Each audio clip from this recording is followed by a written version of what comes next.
Hello, everyone. My name is Hannah Adams, and today I will be presenting about lifestyle disease and risk reduction. So, first, what is lifestyle medicine? Lifestyle medicine is an addition to our traditional medical practices that assesses modern living as a risk factor in health disease. So, it addresses factors that could contribute to future health issues that are related to lifestyle. Such factors could be environmental factors such as the physical environment, the political environment, or social environments that a person is. Behavioral factors such as diet, sleep, and inhibition. Medical factors include healthcare treatment, medication, and genetics. Personal motivation that affects a person's roles and habits, in addition to self-management, which is also closely tied to motivation and can help people actualize their desires. So there's 3 primary lifestyle medicine interventions. The primary factors, which are the modifying factors, such as losing weight to avoid diabetes, would be a primary factor. It's pretty simple: lose the weight, reduce risk for diabetes. A secondary factor for prevention would be modifying a risk factor. So that would be seeing someone who is pre-diabetic and taking steps to avoid diabetes.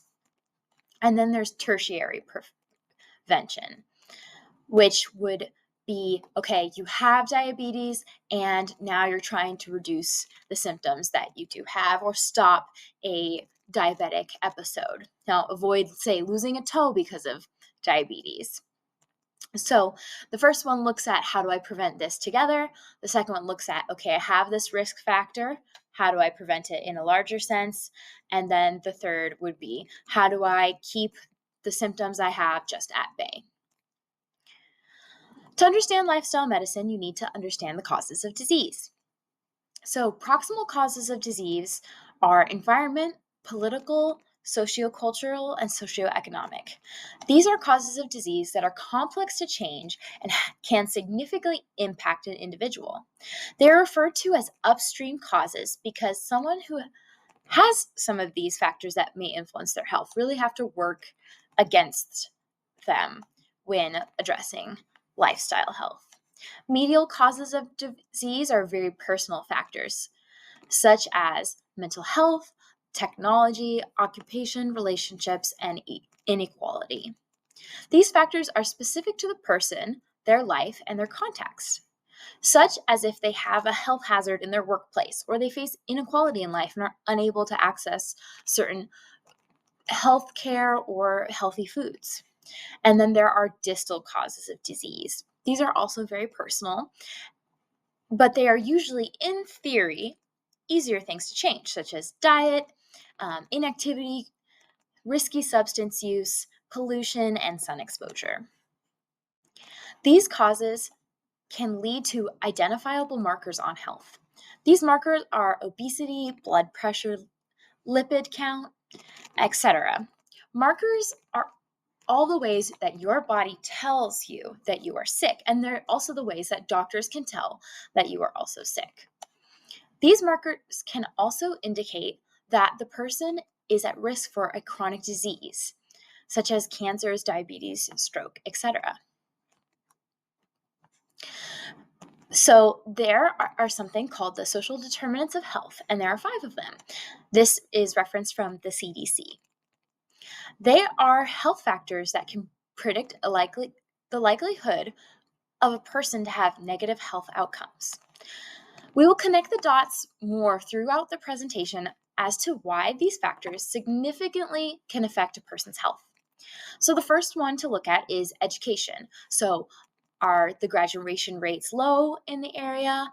Is there access to higher education?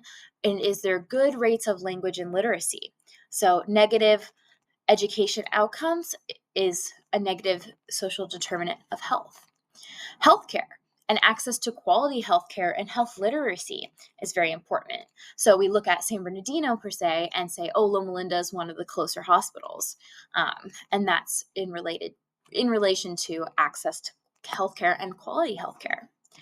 Neighborhood builds such as air quality, green spaces, food deserts, and access to transportation, stability, and safety are all very important when looking at the social determinants of health. When we look at the social and community context, what social networks are in your neighborhood? Are you having belongingness in your social spaces? And are you safe? So someone who's unsafe going to school or feels unsafe in their environment may also have higher markers for challenges to their health. And then there's also economic, which is poverty, which can look like food and housing insecurity or unemployment. So as we study lifestyle medicine, we are talking about reducing risk. Interventions are what we do with what we can change. Throughout this presentation, we're going to look at how lifestyle medicine can advise people on how to reduce their risk for preventable disease. There are things that can be changed and things that cannot be changed about a person's health. There are simple changes such as adjusting a diet or exercise or abstaining from drug use. Lifestyle medicine encourages healthcare professionals to advise and coach to make these changes. But, of course, there's also more complex changes that are overall lifestyle changes, changes in occupation, and changes in environment. And this is where the practitioner can provide resources for people to address these changes and help them reduce their risk. Okay, these are the health topics we will be addressing today in this presentation. Number 1, we'll address physical activity, then we'll go on to restorative sleep. 3 will be stress reduction, 4 will be diet, 5 will be avoiding risky substances, 6 will be social connections, 7 will be blue zones and spirituality, and then finally we'll finish off with an activity. So let's get into it. Physical activity. So the way lifestyle medicine looks at physical activity is the volume of physical activity is the frequency times the intensity times the duration. So how often you exercise, for how long, and how hard do you exercise. Increasing these variables will encourage you to be more fit, and as you become more fit, you can increase the variables once again. Physical activity is a great way to avoid the obesity, which also increase health, as well as has a effect on someone's quality of life and their satisfaction and motivation to change. So there are five types of fitness that we address in lifestyle medicine. The first being stamina, which is your aerobic and cardiovascular fitness. And cardiovascular is the capacity of the heart and lungs to pump blood. Exercises that are good for this include walking, jogging, and cycling. Things that get your heart rate up for an extended period of time. It's recommended that for most days, people get 30 to 60 minutes of some sort of exercise per day.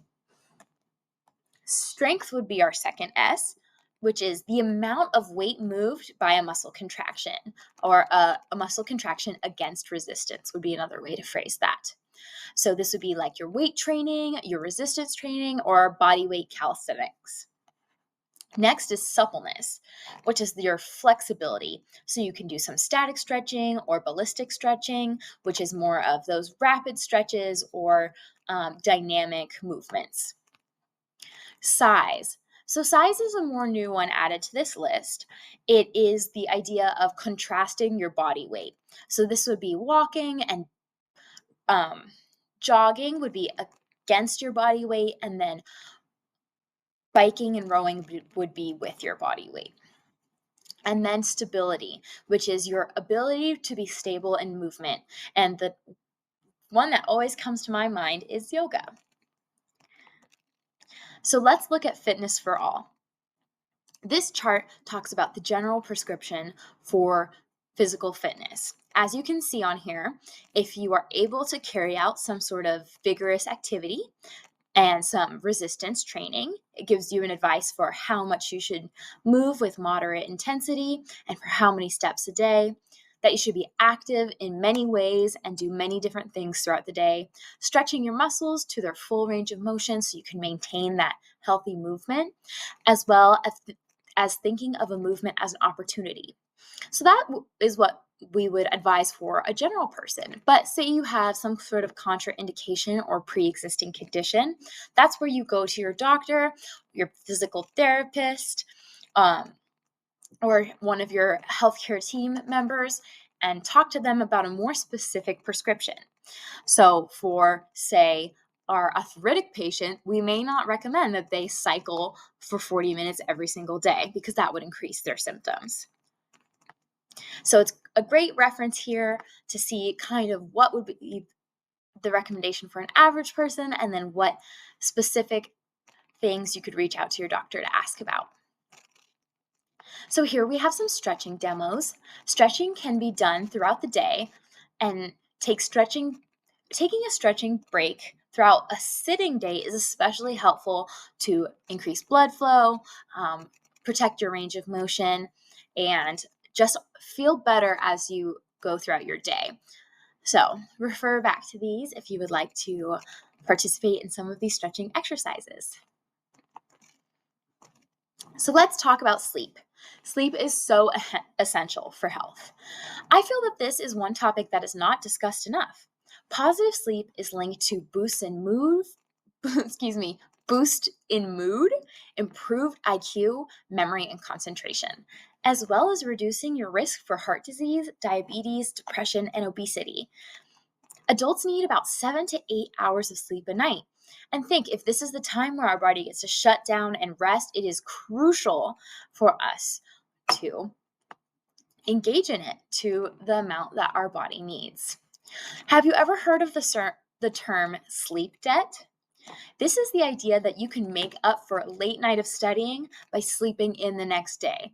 Or say you have a project to do and a couple days go by of you staying up to midnight with your peers and thinking you can catch up on your sleep during the weekend.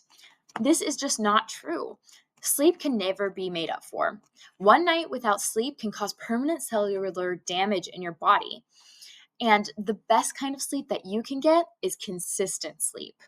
So let's talk what consistent sleep looks like and how to achieve a more consistent sleep schedule. This is where we look at sleep hygiene.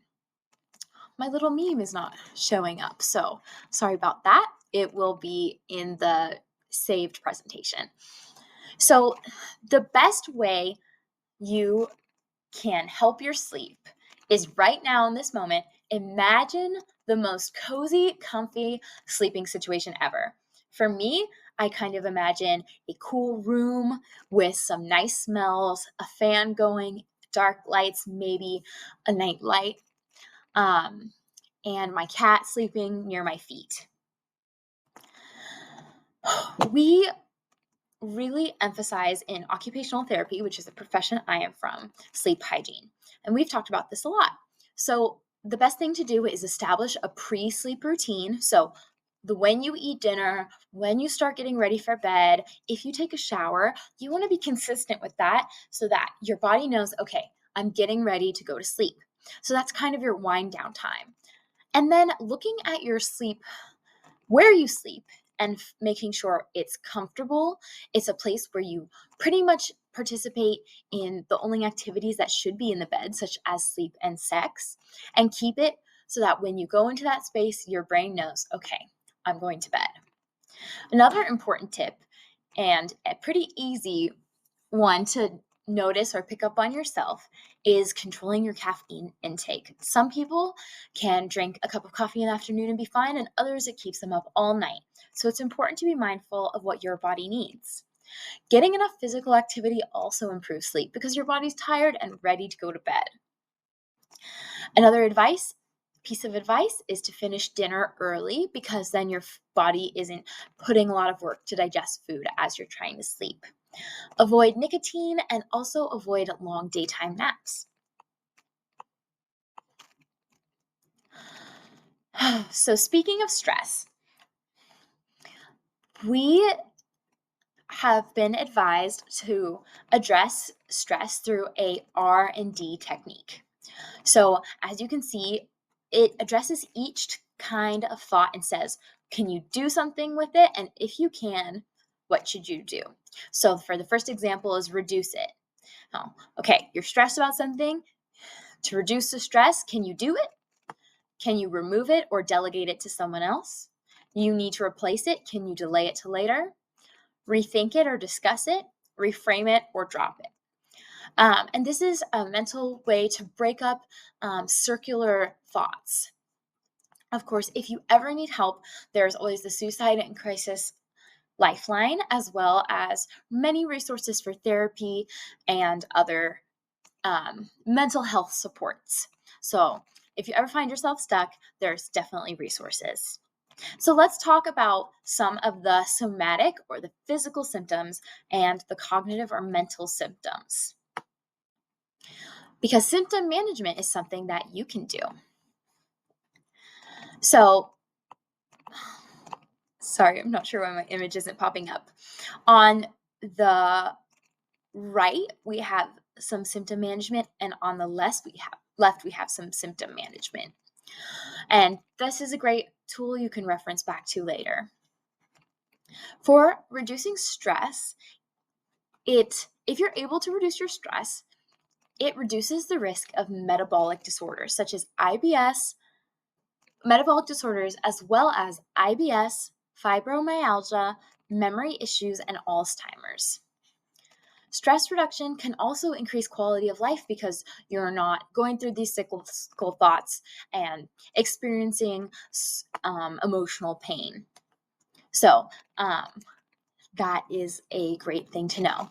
So, this is a breathing technique called square breathing, which we've learned in our OT curriculum, and we've talked about as one of the ways to address symptom management. You put your hand above your chest near your heart and one hand below near your stomach. You breathe in for 4 seconds. So 1, 2, 3, 4. You hold for 4 seconds. 1, 2, 3, 4. Breathe out for 4 seconds. 1, 2, 3, 4. And then you repeat as needed until you relax. And this helps stimulate the vagus nerve. So, for diet and nutrition, we have another measurement very similar to the one we saw with exercise, which is the energy density, the portion size, and the frequency, which leads to the potential energy imbalance, whether that's eating too much or eating too little. So when we look at food, let's look at the quality of what we're eating. So number one would be kind of your minimally processed foods. This would be your meat, vegetables, fruits, and nuts. Things that you should eat often because they are healthy and they are what they are. You know what they are. Number two would be substances from whole foods. So that'd be kind of oils, fats, and sugars.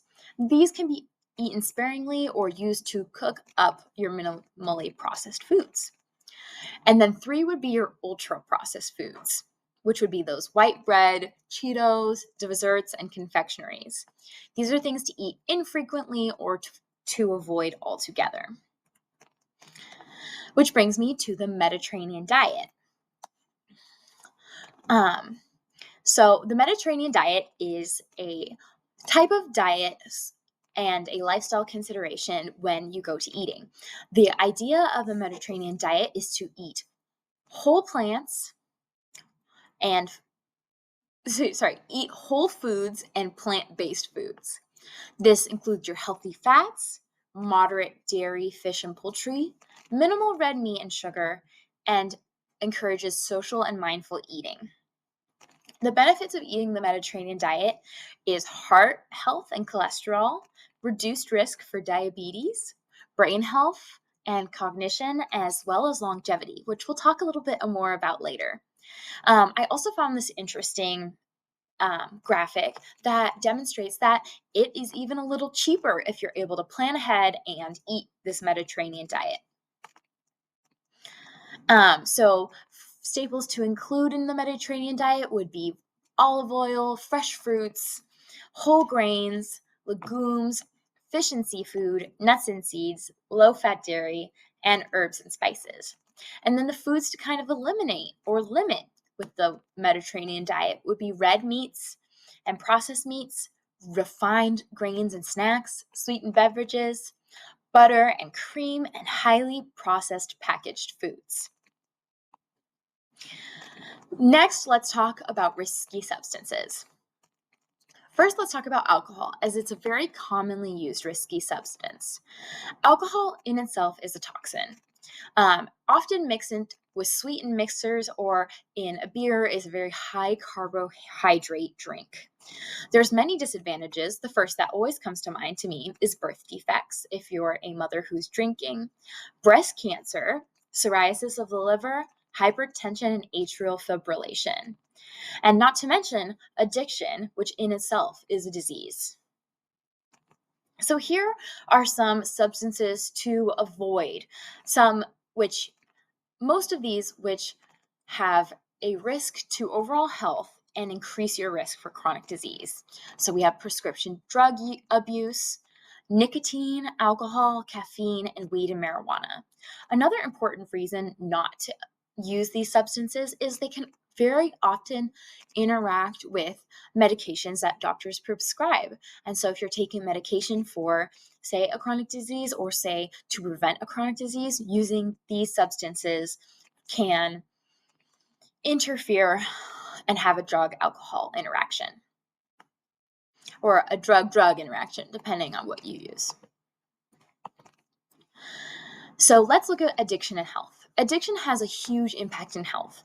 Smoking and drinking need to be addressed with seriousness, especially when you're trying to cut back. For smoking, 1 in 2 smokers do die of a smoking-related illness.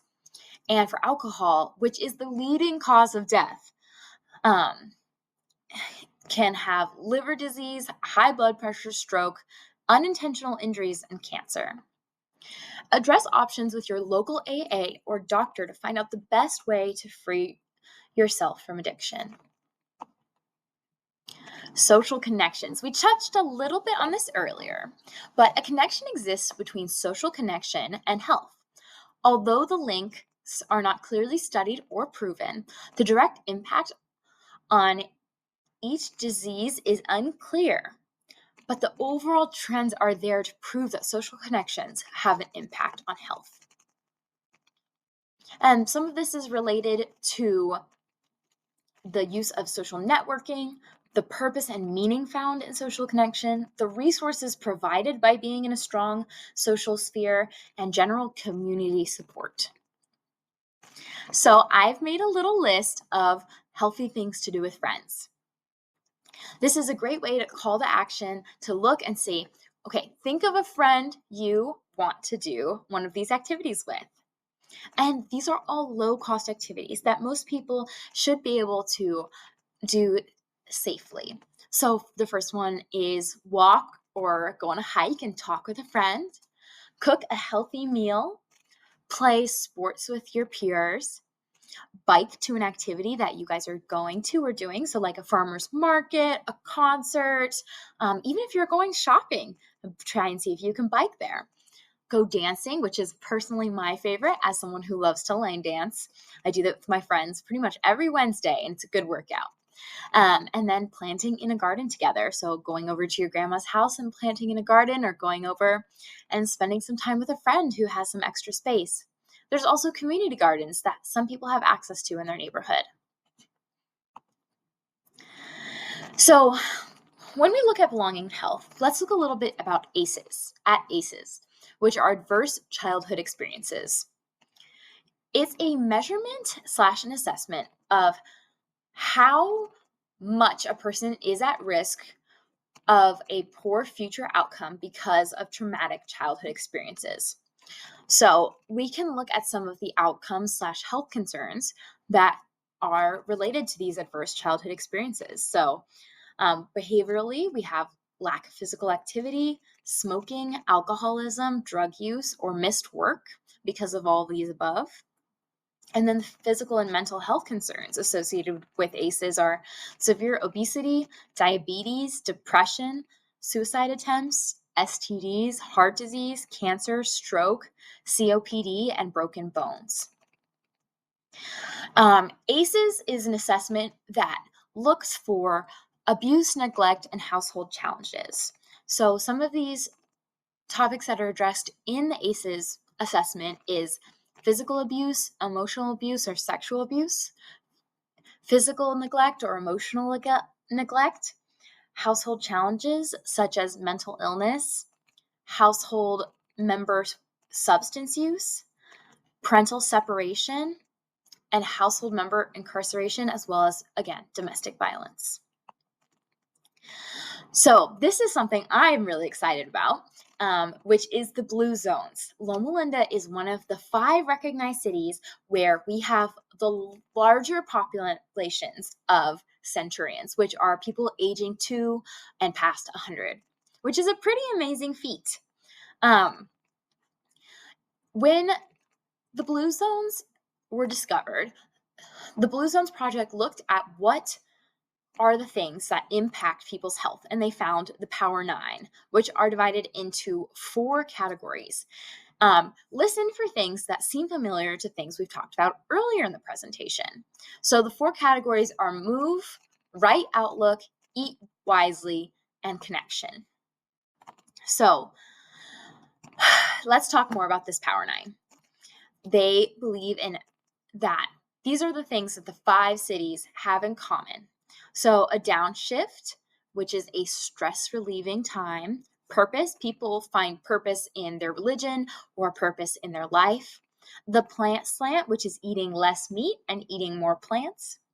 Wine at 5, enjoy a glass of wine with good friends each day. This touches a little bit on the social connection. Family first, so people live with family. The 80% rule, which is to eat mindfully and stop when you're about 80% full. Move naturally, which we addressed in physical activity. Find ways to move. Right tribe, which again goes to our social connection. Surround yourself with people who support positive behaviors. And belonging. And this is where we kind of touch on spirituality. The belonging that's found in faith-based community and faith-based institutions is really important. And they found that this is something that works and is found in all of these 5 cities. The Blue Zones Project is really cool because they're taking a lifestyle medicine approach, and they're going to different cities and helping the doctors and communities in those areas establish Blue Zone supported things. So in Walla Walla, Washington, where I was for college, the Blue Zones Project really worked to foster community during their farmers market, and they did family moving nights where they talked about healthy foods too. So it was really cool to see a piece of that, and I thought it just connected very beautifully with the overall goals and understanding of lifestyle medicine. Okay, so it all starts and ends with you. A lot of these factors that are factors out of people's control, like their environment or some of their genetics, are really challenging. But lifestyle medicine really wants to focus on personal motivation. And that's why motivational interviewing, which is a way of talking to the client and finding out what they want to do, is so important. So there's some motivation tactics, creating short and long-term goals, which are the SMART goals, which I'll talk about a little bit more later. Recording your progress, so taking pictures, writing down what you've done. A buddy system, which is my favorite, which is going and doing things with a peer. Use of imagination to imagine where you could be in the future. And encourage flexibility, so you can't be rigid in your change. So these SMART goals are S for specific, M for measurable, A for action-based, R for realistic, and T for timely. So my example would be, and this is related back to our stretching slide, I will stretch for 5 minutes during my break between classes during weekdays for 2 weeks. So it's specific. I want to stretch for 5 minutes. And I'm going to stretch for 5 minutes between classes. Okay. It's measurable. Again, 5 minutes. And I list the specific times. Realistic is 5 minutes. Pretty realistic? I would say so, especially with a 10 to 50-minute break between classes. And then timely, which again, we address the time element. And this is a good way to help you kind of establish how you want to set up your goal in a way that can encourage you and increase that motivation that you already have. So this is our motivational moment. I want you to take 2 minutes to yourself and write down, what are you ready to change? Allow them for 2 minutes. Okay. Now that you've talked about what you're ready to change, how will this change improve your life? And really think about it. Try to imagine yourself in a world where you've done this and imagine what your life looks like. Great. Allow them 2 minutes. And now I want you to write one SMART goal related to this change that you're going to make. So remember, it's SMART, specific, measurable, actionable, realistic, and timely. And write that down. Allow them time to write it. And then the next thing I'm going to have you do is share with a partner. And hopefully this will encourage you to feel more motivated as you go on throughout your day. And hopefully this is something you can test out in the next 2 weeks to see how it goes. Here are my references. References are also linked in the captions. Thank you so much for watching my presentation. I hope it was helpful and gave you just a little bit of insight onto the larger idea of lifestyle medicine and risk reduction and what it can do for you in your life, as well as what it can do to support you as a healthcare professional. Have a great day. Again, I'm Hannah Adams.